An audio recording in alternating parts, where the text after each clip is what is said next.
funny is that this particular shirt, the first day I write, like there's a whole like story behind this shirt. And I have this shirt. Okay.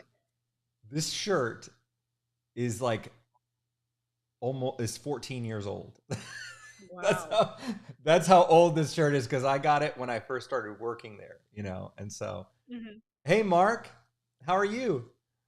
So I had it. So I don't usually.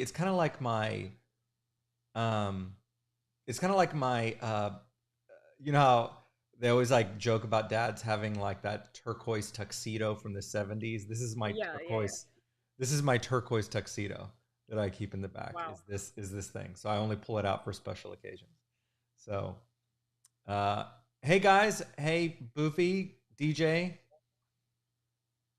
good to see you guys. We were just chatting away over here, being a company man, even though this that was really sad when they the funny thing is that technically Funimation bought Crunchyroll, but then what happened was Crunchyroll's name was used, so it was actually the other way. There's a whole story about like all that, and you know, once we get started with our conversation, we'll get into some fun stories about all that. Well, it's good to see all of you tonight. We're just waiting a couple more minutes here for everyone to come in. It's going to be a fun conversation. Shop talk with Ella and Chris. Hmm. Gonna do Shop talk. some shop talk. Am I pushing a button? Something's happening. I'm hearing beeps. My I don't technology know. Is is. it me? I don't. I. Hello? It sounds like I'm hitting a button, but it's okay. So it's okay. It's okay. So, um, well, we'll give everyone one more minute just to be sure that we don't get don't leave people behind, and I'll do my little intro, and then we'll kind of go from there. So, Ella, tell me while we're waiting for everyone, how has your why don't you tell everyone about your experience playing Link to the Past yesterday? So we we're doing a video where I'm playing a game, Link to the Past, while Chris is trying to talk to me, and instead it turned into everybody's stressed because Ella can't get past the first level. And it took us what should have taken me probably 5 minutes ended up taking the entire video length, and it was terrible, but I'm gonna make do and we're gonna post it anyway, and so you'll see it I can't next wait to week. see what you do with that. She's And promised that listen, she's. guys, it's not that I'm not good at playing video games. That's not the problem. The problem is that I'm used to a controller.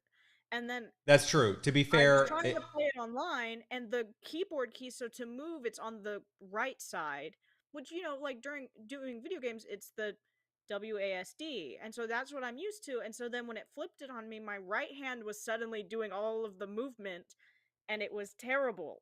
It was so bad.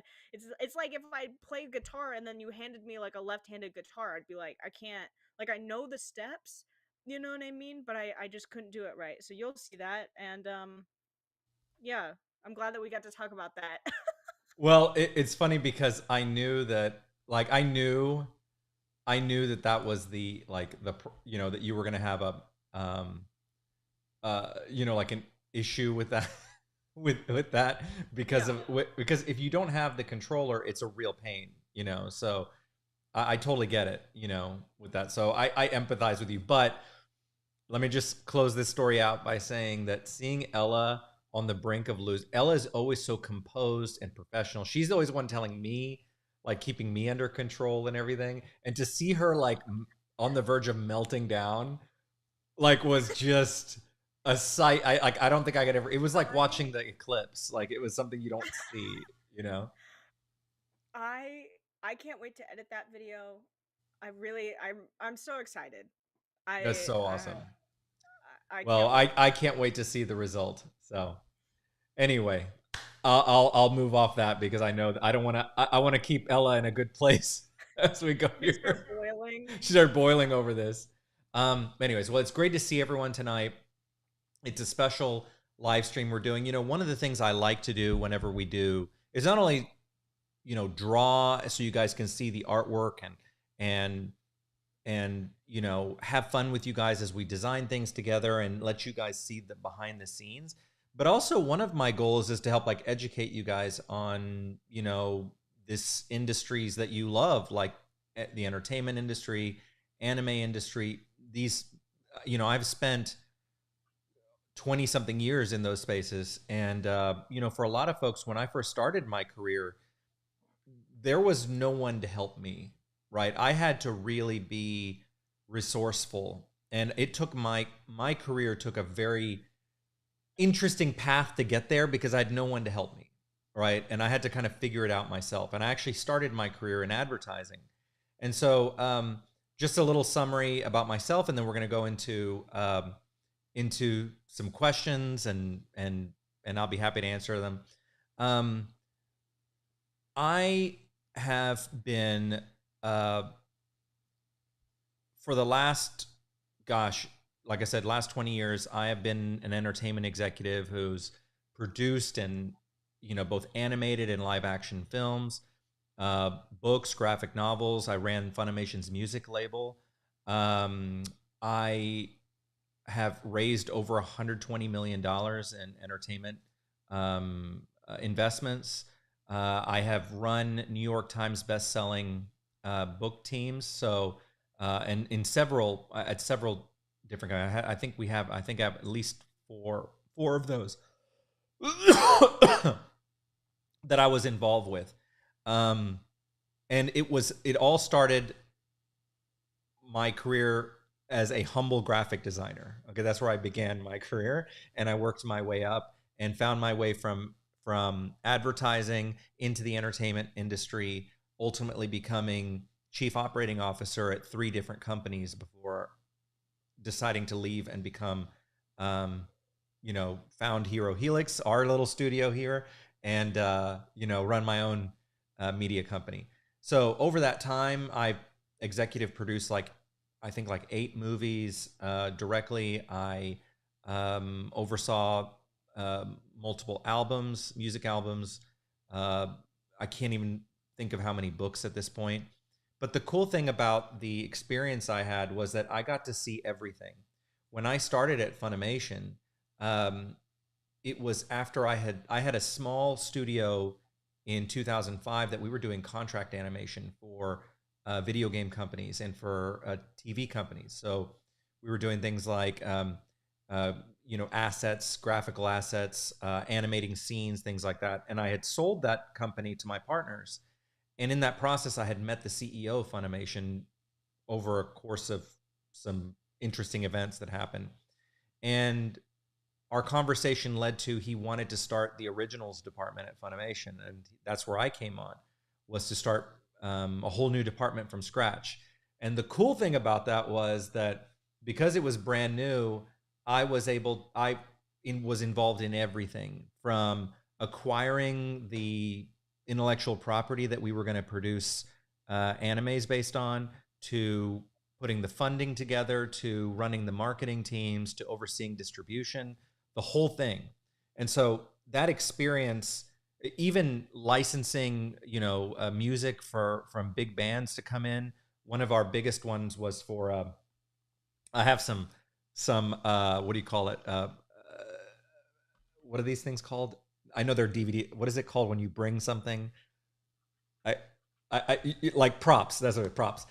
So, Props, yes. props. Like an SNL sketch. We have props. Props. So one of my big movies was the Dragon Age anime that I had produced, and we had Seether. If you know the band Seether, they're a multi-platinum band. We had gotten them to do the music, the end credit music for this movie, and so I was involved with licensing, working with bands, licensing music. When I did the Mass Effect anime, this one had a really awesome end credit theme that if you haven't seen this anime, this is my magnum opus. This is my magnum opus. And by the way, this is also where I am canonically in the Mass Effect universe, because I inserted myself in here somewhere in the production. Go So find it. I am. Let me just say that I am a colonist in this story.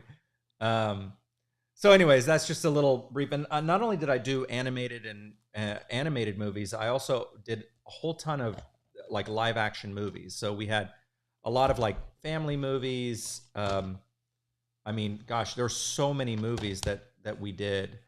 That I even have a western under my belt. So this was Heck yeah. quite a quite a spread of movies and things I was involved with. Um, and those experiences led me to, after that, running two other companies as COO, or three other companies. And I learned so much during that process because I had to do everything. And Ella can tell you, as we work together, you know, uh, when you go from running a large company like I used to, several, and like large companies like Funimation and these others, that I used to run. If you guys know who TD Jakes was, I was the COO of his media company for many years.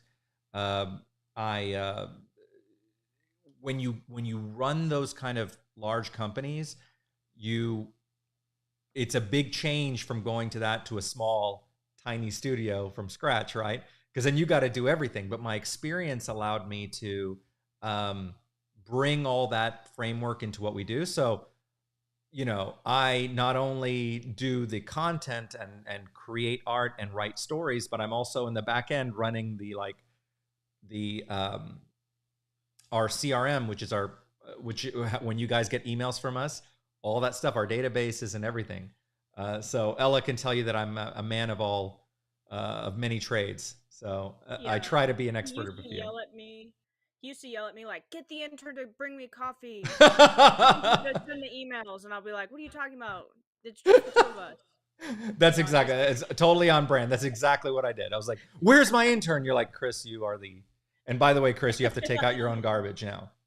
So Yeah. it's Bring been you quite an 8 cups experience. of coffees. Yeah. So anyway, so that's me. That's what I've done. You know, I have had such an amazing experience and the ability to have worked in the anime industry for so many years. I got to go and actually go to Japan and go into the studios and work directly with Japanese producers.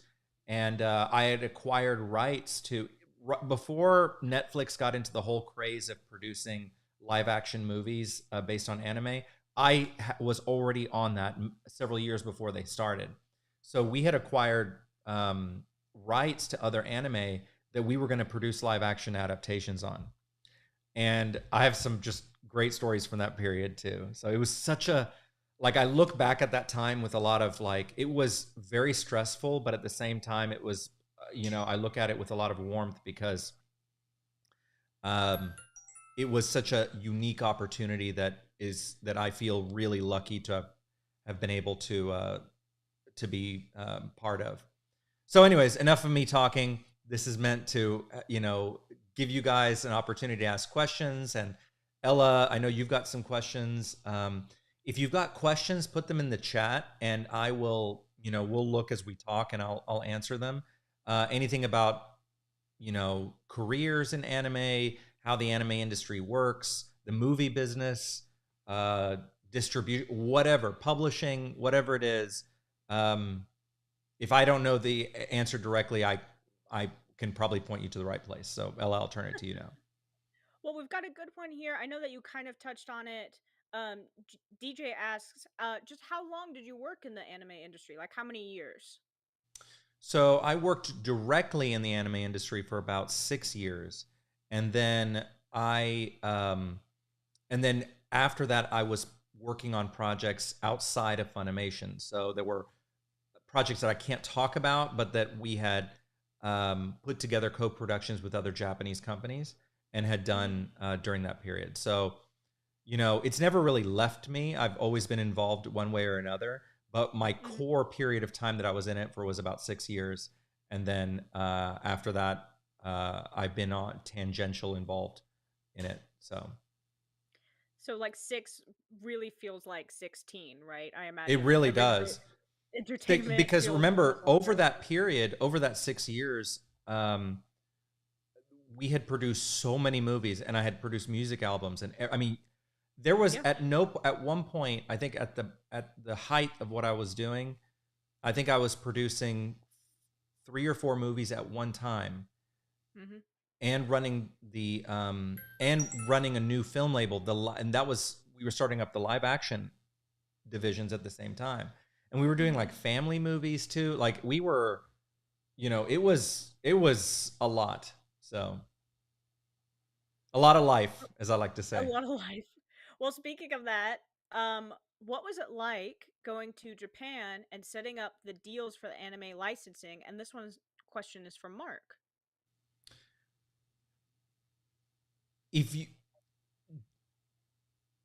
you've ever seen like Lost in Translation, it's one of my favorite movies. It's like literally my favorite movie, and it was very similar to my experience being there, like for the first time when I had gone. And Japan remains like my most favorite place to go visit over Europe. I'd go to Japan any day. It was such a fun experience. It's so different. And it was such a, it was such a unique experience, because one of the big things is that having to produce these big movies overseas, we had huge time distances between us. So I would have to work very late at night, right? Yeah, we'd have to have like these conference calls late at night. We were using Skype, I think, back then. And we would have like these Skype calls like late at night. And there was always a problem. There was always but that's the job of a producer, is that you're supposed to solve these problems. I remember one particular movie. I'm not going to name the movie. I'm not going to name the director, but we had this big anime movie where we had gotten really far in the process, and we had spent months with a particular major video game company getting the script approved. We had major script writer. We had spent 6 months developing the script. Everyone had signed off, and we get to the end of that process, and I'm at San Diego Comic-Con, and I get my producer, my Japanese producer, had flown in from Tokyo to come to the event, pulls me aside, and he's like, I got some bad news. I go, what? He goes, the director doesn't want to do that script anymore. And everything had already been set up. We had funded the production. We were like held hostage, right? And so then I had to negotiate with the director line by line the script, because he wanted the script. The normal thing is a script is typically a page a minute. That's usually how a script works. He wanted it to be a very visual movie, and he didn't want there to be. So he sent his revised script, and it was 45 pages. You can't do that like that. And especially this particular movie was a very lore heavy movie that we were working on, right? And so we needed it to be a lot more exposition and character development. Anyway, so I remember that was one of my most major freak out moments early in my career. Was like, oh my God, how can this be happening right now? So so that's the experience. Overall, it was just an amazing experience. If you haven't seen the Miyazaki, the Studio Ghibli documentary, Kingdom of Dreams and Madness, I think it's called, I absolutely suggest reading that, because there was a lot of similarities in like, I would see them, they show them in business meetings and stuff, and it would remind me of dealing with Japan during that time. Yeah. I'm getting flashbacks already. Not about Japan, but about business meetings. Yeah. How do you handle the workload of getting into the industry, and what advice can you give for boundaries and work-life balance? And this one is from Joe. So it's funny that he asks this in our current state. Yeah, and the truth is, in this particular industry, there is no such thing as work-life balance. You can't have work-life balance. If you have to really love doing this, because there's a couple of things you have to consider. Like, whenever I was the studio chief, so I was running the studio. I wasn't directly on the lot, like running the movies, except when there was a problem. If there was a problem, I would have to go there to the location to go deal with it and go deal with the producers and stuff. And those problems and the crazy problems we would have, because you're dealing with like really dramatic people, right? Like everything, like tensions are high. You're dealing with unions too in production, which is its own thing. Every day that you go off schedule is an insane amount of money over budget. So it's a very complicated business, right? And you've got a lot of complicated personalities that work together in the entertainment industry, specifically in live action. Animation's a little different. But in both cases, there's so much on the line, and the entertainment industry is, I would say, second to I mentioned this to Ella before, second to like the fashion business as the most risky business you could possibly get into. It's just so difficult, and you most of the time you're gonna bomb, right? But then every now and then you're gonna hit like a major hit that's gonna propel your company. Yeah. So That's what they told us in college too. They were yeah. like, about art, they were like, if you can do something else, do it. And we were like, it was sombering for sure. Well, this is the reason why, when I first started my career, I wanted to be an animator, like a lot of people do, right? As I get it, but then I quickly realized how difficult it is to be an animator. They're not really the ones calling the shots, and they're the ones usually at risk of everything. And they're not the ones, they're able to be creative within a certain boundary, but there's always people above them who are telling them, this is what I want you to make, right? And I made that determination early in my career, thankfully. And that's what led me to go down the route of studio executive. So I went down that route because I was the one overseeing and approving the scripts and the movies and the premises and budgets and things. I had full control over those things. And versus being, someone who's a line item, and we need those. There has to be that, right? I'm not saying that those are not important roles, but that's not the role I wanted to play. I wanted to have more control over what I was doing. And I didn't want to do something on the side. I wanted this to be my career, right? And so that meant I had to go, to where that is. And part of that is when you're an animator, when you're a boom operator, when you're, craft services, whatever, you're a contract job, right? It's like you're movie to movie to movie. So for me, it was getting, being on the studio side and learning how studios worked, right? And that's kind of what led me there. So it's not a place, it's not work-life. If you're looking for work-life balance, this is not the industry for you. And Ella and I work all the time, but I think I'm a pretty cool boss. And so I think, and we enjoy what we do. It doesn't feel like we're working, because I brought there was a lot of like bad experiences I had from working in crappy environments that I said, I don't want that to be the case. And I guarantee you there is no gun to Ella's head. She's going to tell you the truth that we really do have a really great time working together. We have a wonderful time. We're very lucky, and we know that we're very lucky, and that's why we work just as hard as people who are forced to work the long hours, because we really like to do it. And you should absolutely have work-life balance if you can. You know what I mean? You should strive to be in an industry that you join a union and all that kind of stuff, and you have that work-life balance. Sometimes though there's sacrifices, and during Chris's time there were sacrifices, and during even my time in the animation industry there were sacrifices. You know what I mean? And it's hard because it's somebody's art and it's passion, and there's that extra feeling of it has to get done. It's not just like this thing that you don't care about. You know what I mean? Oh, it's a spreadsheet or this or that. It's like, this is like a passion project. You know what I mean? This is somebody's favorite video game. This is somebody's favorite book, and so there's that extra level of eyes on you at all times. People are waiting for you to get it done. And you're like, there's so much more than just a spreadsheet.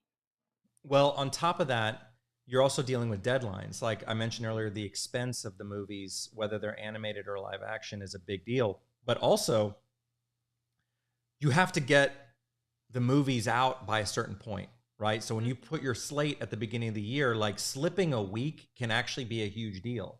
And I remember I still have PTSD about like release dates, and like we would want to have it done by this, but it was like, how are we going to get this movie in time? And I remember like the Mass Effect movie, I think Was it that one? I can't remember which one. No, that one went relatively smooth. There was another movie that like I think we received the master like a week before it was supposed to go out or something. I can't remember what it was. Yep. But you're running against that kind of deadline that are very very very difficult. So you have to be excited and enjoy that. And what I learned, character growth I had, because a lot of us go through this like when you grow up in the Disney years where oh it's so magical and entertain. It's not. You have been told it's all magical and you've been sold this thing and it can, but it's not magical in the way you think it is, right? You have to have a certain understanding and appreciation of the cyclone of events that happen behind the scenes and all the different power brokers are playing together.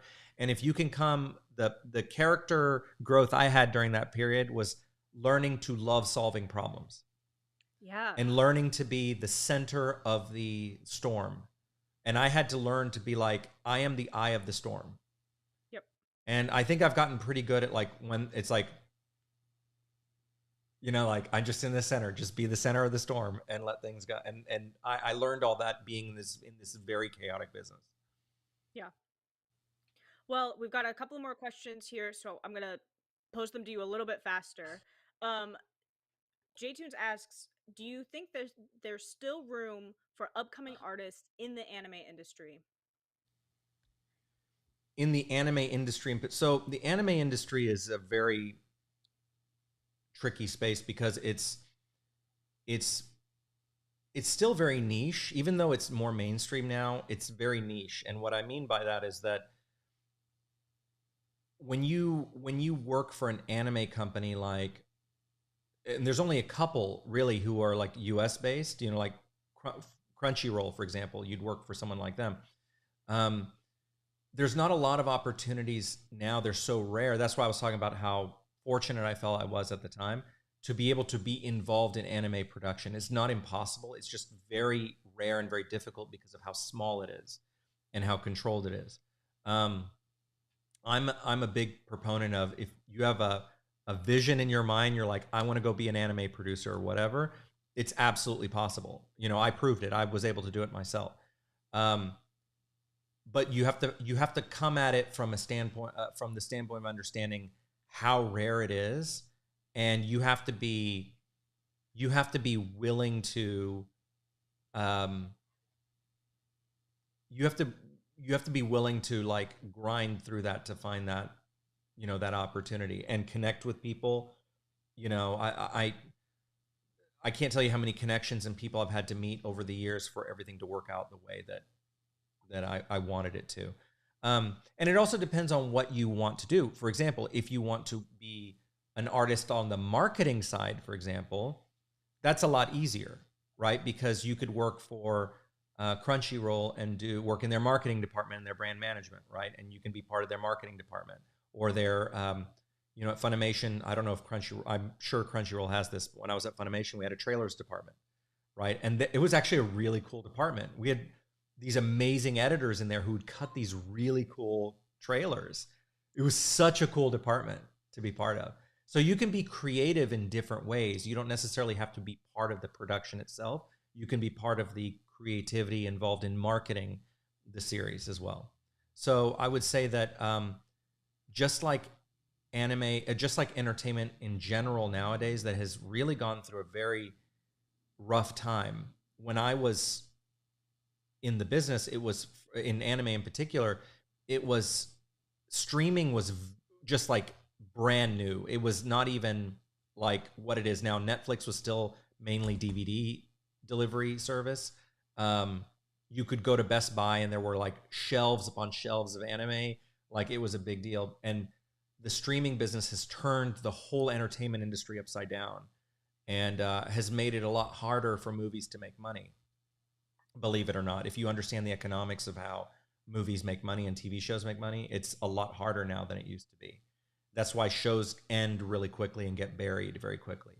So it's absolutely possible. It's just difficult, and you have to be ready to.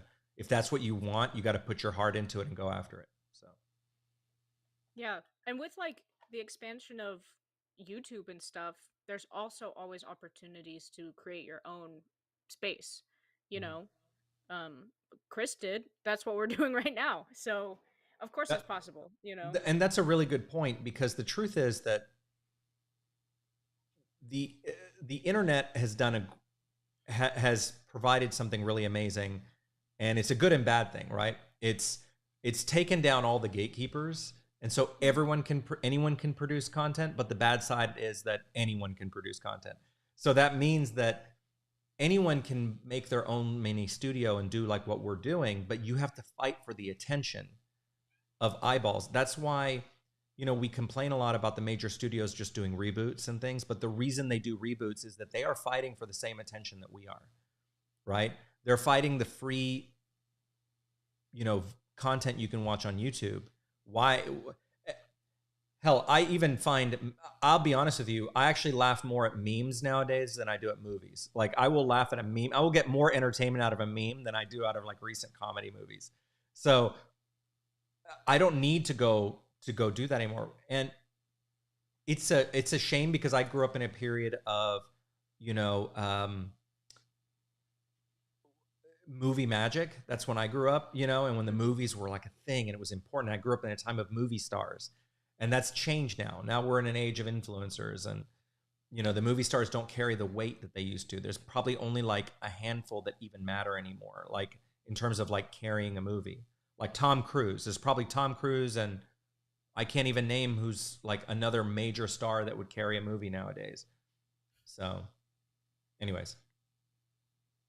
Okay. Um, Joe asks, wait, okay, sorry, hold on. Let me go back. I want to make sure I get all of them. I'm trying to do them in order. Okay, Mark asks, are you also a huge game nerd as well? Did you also direct any video games? I didn't direct any video games. I am a huge video game nerd. I don't get to play them like I used to because I don't have the time anymore. And Ella and I were talking about this yesterday. Like, I don't have the time to play anymore like I used to. That's why Although, we do them for content. We that's play right. games If we now can find a for way to do it content. for content, like my soothing video game that like helps, like I love Stardew Valley. I love playing Stardew Valley. I will play that. Yes. Oh my gosh. It's such a cute game and it's so Yeah. relaxing, but you feel constructive at the same time. Like, you feel like you're doing Sure, sure, something. sure. Yeah. Um, games like, you know, I think the last major video games I've played was probably like Breath of the Wild 2 and like the Kingdom Hearts 3, were probably the Mhm. last major ones I was like really had time to invest in. Now, I didn't direct games, but part of my experience was being able to go work with the major video game companies. Like um, when we worked with like BioWare and Electronic Arts to make Mass Effect and Dragon Age movies, we got to see the studios and we got to see all the behind the scenes work and all the people that were involved. It was an incredible experience. It's an incredible experience being able to see all that. And the amount of money and development that went into these video games rivaled major movies, okay, if not more. And a lot of people don't know this, but the games industry, video games industry, even back then dwarfed the box office in size. Yeah. It's a major industry. So, and Funimation at the time was the number one provider of content on PlayStation and Xbox. It was, because there's a lot of overlap between video game fans and anime fans. So, Yeah. Okay, now Joe's question. Okay, are there any projects you forgot you worked on and then were reminded years later when you saw your name in the credits? yeah, there are a few actually that I forgot I worked on, and it's so funny because sometimes, because my name is involved in some of these, I don't own these movies. These are movies owned by Sony now, because they own Crunchyroll. But because I was involved in these films, I'm still on all the contracts and the documents. And just the other day, I got an email from a union, from SAG, they were having issues with something and they were writing me about it, and I was like, and I still get that stuff, and I'm like, oh, I totally forgot about that movie, and I'm not involved in that kind of stuff anymore. I mean, in those movies anymore. Yeah. But yeah, that does happen. That does happen. Okay, so this one is from Boofy. Have you always wanted to do this kind of work growing up? What do you think you would have done if you hadn't gotten into this industry? I always wanted to do this. I always wanted to do this. I just didn't know how. I was like, I think, I don't know. I can remember as early as like 4 years old that I was just into like, my mom used to have, I can remember, I have this faint memory of, I had this Fantasia poster in my bedroom, and I didn't buy, my mom just put it there. My mom had put it in my bedroom when I was like really little. So when I was 4 years old, I was surrounded by Disney stuff, and I was growing up with that. And I wish I could pull them down. I'd have to like climb my shelves, but I have these old VHS tapes that I actually bought on eBay. When I was a kid, you couldn't own like these movies. You had to like rent them. The only way to watch a Disney movie is usually you had to rent them from the video store. And many years later, Disney had released these collection of old, Disney cartoons. And I used to watch those all the time. My mom would take me to the store, to Blockbuster or whatever. We'd rent those and I'd watch it. And at the start of each one, they had the story of the Disney story. And they told, have you seen these? Do you know what I'm talking about? Have you seen these? Yes. The gold collection ones? Yes. Oh, very cool. Okay, you know what I'm talking about. So as a kid, seeing that like made me realize, oh, this is a job and I can do this. And oh my God. And I actually have those. I actually have that. I bought it years later off eBay. And I have that collection of tapes because they were so impactful in my own career. But I knew that I wanted to do that. I knew it. I was the type who would throw, every Thanksgiving, I would direct a play. Like as a kid, I would get my cousins together or whatever, and I'd be the director of a play, and things like that. So I was going to do it. Now, if I didn't do it, the other thing, second runner up, was to be an astronaut. But then I start thinking now that I think I'm too scared to be an astronaut. But I love space. Yeah. Yeah, I love space though. I love space, but I don't think I'm like built to like I've always joked with Ella that if the zombie apocalypse comes, I'm dying in episode 1 because no shower, no coffee, no air conditioning. I'm done. You don't want me around. Just like throw me to the zombies. Just be done with me. It's okay. I'm telling you that. So. Okay, he has a follow-up question. I assume the way to get into the industry is different now than it was back then. How do you think one would get into it now, or is it mainly like it's not what you know, it's who you know? It's a combination of what and who. I knew the right people, and I had known the founder of Funimation. I had by chance met him.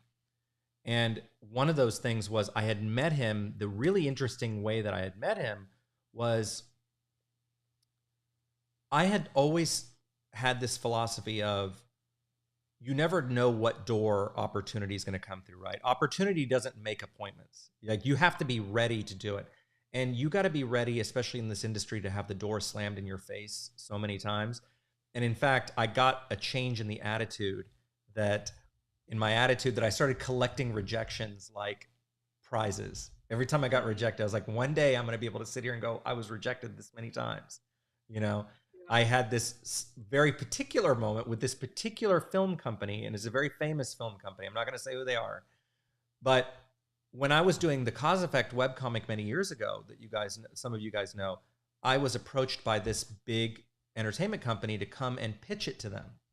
Okay, because they were going to make a cartoon. And I was so excited. I was like, yes, we put the pitch deck together. I was just starting, I was like in my early 20s. I had no money, so I put everything. I went and flew out to LA. We made this appointment to go out there and to go present to them. And then we get there and I get into their super corporate building. We get there and I sit down at this giant conference. I've never seen a conference table like this since then, even since then. And I worked at big companies. It was a conference table that was like triple the size of what you would normally think one in width alone. And we're sitting there Yeah. waiting for this big executive that was going to show up to talk. He loved Cause Effect. He wanted to talk about it, whatever. And this lady comes in and she goes, I stand up to shake her hand and I say hi and I start pulling out my materials. And she goes, that won't be necessary. And I go, what do you mean? She goes, we're passing. I go, passing? I was like, you asked me to come out here. What are you talking about? I flew out here to do this. And I go, where's, unnamed guy that I'm not going to say? Oh, he went on vacation. So he had gone on vacation. I had spent the very little money I had to fly out to LA to go do all this, to print all these expensive materials, to go through all this, to be rejected to my face. And to this day, I remember this lady's name. This lady's name is like burned into my head because she was so awful about it. She was so cold and so awful that I'm like, one day, I'm not gonna.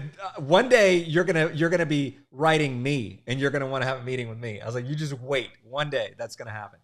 But that's what I talk about. Like when you have to have build that armor for rejection. And since then, whenever stuff like that happens, I just collect it. I just collect the rejection. Coming back around to your question, I had gone to so many meetings and things that I was at a conference in New York City called Kid Screen, and it's one where they do these animated shows every year. And Yeah. you know which one, right? So I was at Oh, Kid yes, I Screen, do. and it was that same year. Or no, it was Mhm. not that same year. It was later. It was a few years later, and I was still relatively young, and it was still early in my career, and going to Kid Screen. And while I was there, my business partner at the time, we barely had any money, so we had to like share a hotel room. Like it was one of those kind of things. He goes, we came in from being at the conference all day, and we came back to the room, and I crashed. I literally crashed face forward on the bed. I was so tired. And he goes, hey, Mhm. MTV is having a party. This is when MTV still mattered. MTV and MTV used to be, the reason why it was important was that MTV Networks owned Nickelodeon, and like the structure of the entertainment industry was very different then.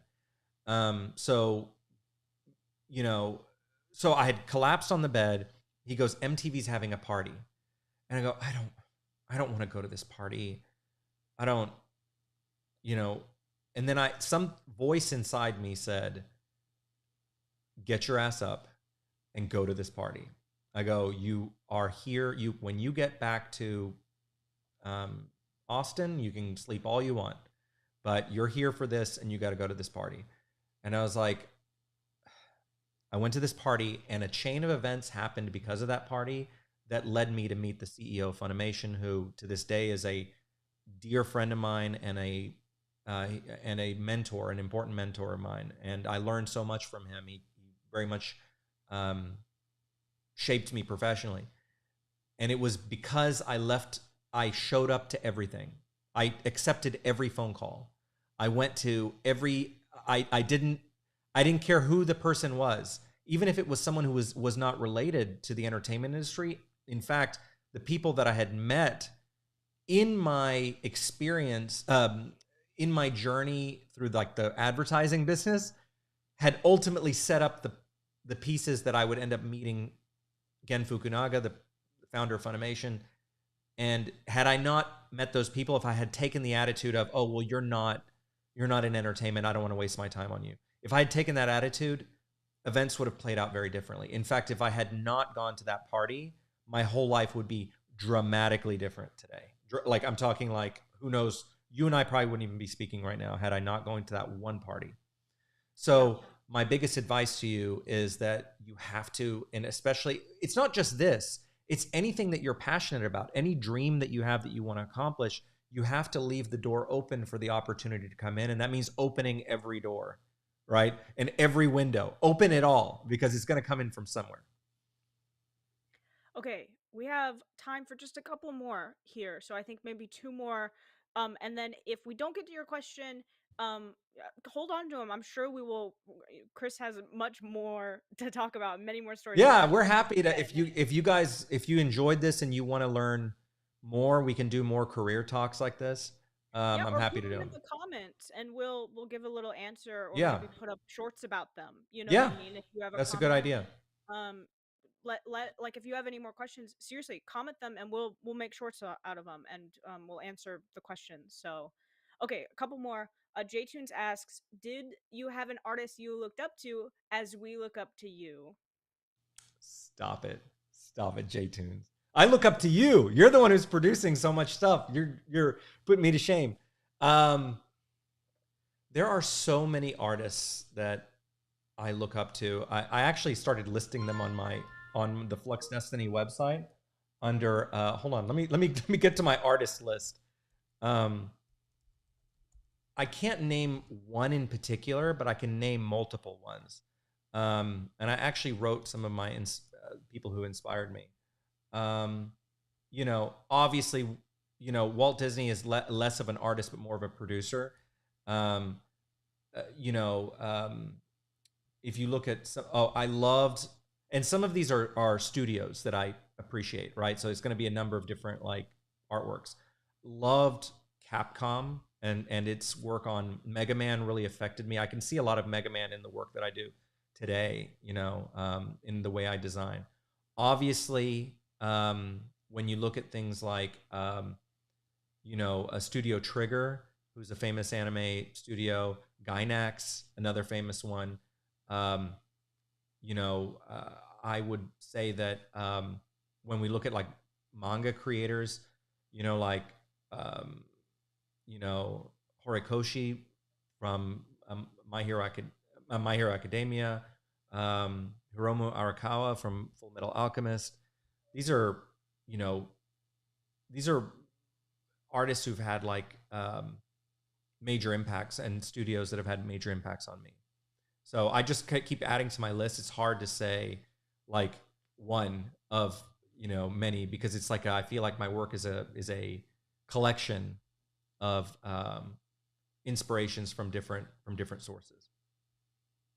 But if you go to the Oh, website, if you go to Flux Destiny and go look about the creator or whatever, you'll see there's a thing that lists all the people and stuff. I started adding that so that I could remember when these kind of questions get answered, get they asked. come up a lot. I think people are always looking for. I think people are always looking for one answer, one thing that's like, oh, I was inspired by this, and then I made this amazing world, and that's just not how it works. You know what I mean? There's often like hundreds of things. Yeah, You know what there's I lots of. mean? I can point to certain like things that certain moments or things that pushed me. Like, for example, there's a video that we're about to release about the Legend of Zelda: Link to the Past comics that appeared in Nintendo Power. I think that's coming out. Is that this week? Hmm. So and that came out in like 1992 or something when I was a kid, and those comics, I can point to that as something going, I want to do this.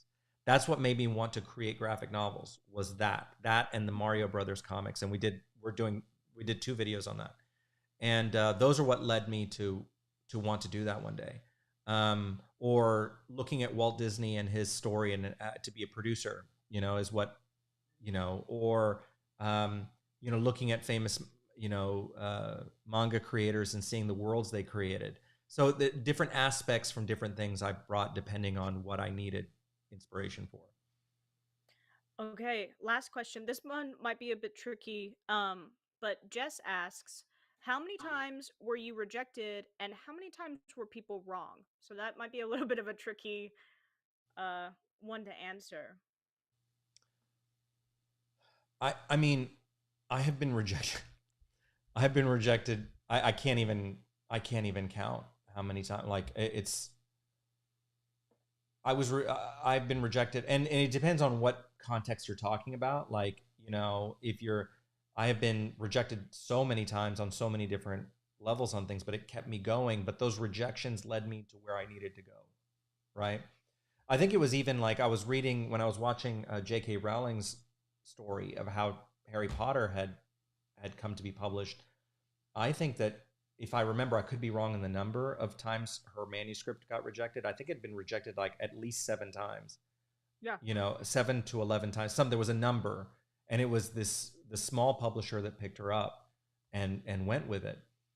So you never. It's like that meme you see on the internet where they show the guy like digging for diamonds, and he's like he quits right there. And it's usually used in like Yes. really like shady Like content, TikTok but it's short. Yeah. yeah, but it's true. It's true how that works. And how often were they wrong? I think they were wrong 100% of the time. Yeah. And and actually every time they were wrong turned out to be good for me, because I got more advanced in my career, because in retrospect I could look, I'm so glad I didn't get that position or that opportunity, because I got one much better later. And my career did like this over that period of time, because I think that a lot of people get, especially nowadays, we get so caught up with, we get a lot of messages telling us to just accept and just be, and not accept in the healthy way. I'm not talking about like in the the Zen Buddhist kind of way. I don't mean that. I just mean like just wallow in your misery and do your thing instead of like really going after what you want. And I strongly believe that you got this one life and you better do something with it. And you better do, and whatever that is, it doesn't mean that you have to go be a millionaire. It just means live your life and do what you want. And if you're going to be the best mom you're ever going to be, if you're going to be the best, teacher, if you're going to be a author, the best doctor you can be, whatever it is, you have this one opportunity to do something with your life. You do it, whatever your calling is, and understand that many people, as we speak right now, I don't mean to bring the room down, but I'm just going to say this: is that this is just some insight into how I think. There are people right now laying in their deathbeds in hospitals as we speak. There are people who tonight they will pass away, right? And this is their last time. And it's really important to know that sometimes it's very easy to let the inconveniences of life, or when you run into problems or rejection, to be like, this sucks, I'm never going to be anything. No, like you have to think that the guy who's dying on his hospital bed right now wishes that he had this opportunity one more day. And I take that very seriously. And I've had some really terrible things that have happened in my own personal life that have really made me become more and more conscious of that, that how lucky we are to be who we are. And,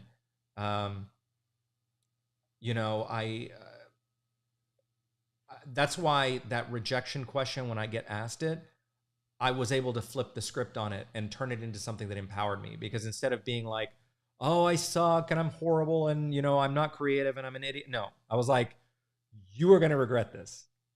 You are going to regret doing this. And a lot of times I look back now and thank, not to their faces, but as my like, pantheon of people who've rejected me, I'm always like, thank you for rejecting me, because that rejection taught me this and that rejection taught me that. And if it wasn't for that rejection, I wouldn't have met this person. If it wasn't for that rejection, like for example, Flux Destiny, I've told this story before. Flux Destiny, back in, when it was Battlegate, long time ago, when it was the webcomic, I told this story before. Disney had I went to France to go to the market there, to the film market, and Disney, who owned Jetix at the time, it became Disney XD, but it was Jetix. They were really interested in Battlegate. They had seen the animatic we had produced, and they wanted to create a TV show on it. And we met about the show. I was so excited about this. I was like, oh my gosh, we're going to make a show. This is going to be. And we had several meetings about it. And I remember they wanted to make major changes to this. And they wanted to change, for example, they wanted to turn Hugo into a girl character, and they wanted to make it a comedic romance. And they wanted to do all these things that made zero sense based on what the material was supposed to be, essentially turning it into a completely different show. And I was like deflated because of this at the time. I remember I remember being in Cannes, France, right, which is where where the Cannes Film Festival takes place. And I remember sitting on the steps after having this meeting that I was completely deflated after learning about this and knowing that we wouldn't be able to go the way I wanted to go with this, and having like a moment and going, this really sucks. This really, really sucks. But something told me that one day I would look back and be thankful for that moment. And now I really do. The story was developed dramatically different after that. Like, the story of Flux Destiny is not what it was then. Like, they're completely different universes and stories now. But I learned what it meant to be a producer, and I learned how the business worked during that period. And had I signed a deal back then, I would have been screwed probably, right? All those years working in the anime industry and in the live action film business and in music, in the music industry, all these things taught me how often artists get screwed, right? And it's because artists, me being one of them, a lot of times we just want to create. We don't, it's like, oh, that's so mysterious, and I don't want to deal with numbers and whatever. And that's where artists get screwed all the time. And if I give any advice to my fellow creators out there, is that you have to love the show and the business. You can't just love the show.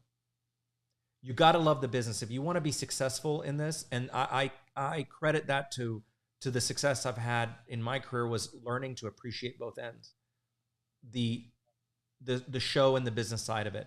And those rejections led me on a journey of learning what the business was. And, I found myself on the opposite side, on the studio side, where I was the one making the deals with producers to make movies. And from that standpoint, I learned so much, and I was able to develop Flux Destiny in the meantime. And when the time was right, this past October, when I decided to do this, to start up Hero Helix and do this on a full-time basis, I'm armed with information of all these years of rejection and hardships and journeys that really taught me something. You don't learn from the good times, you learn from the difficulty. So learn to embrace rejection. It's not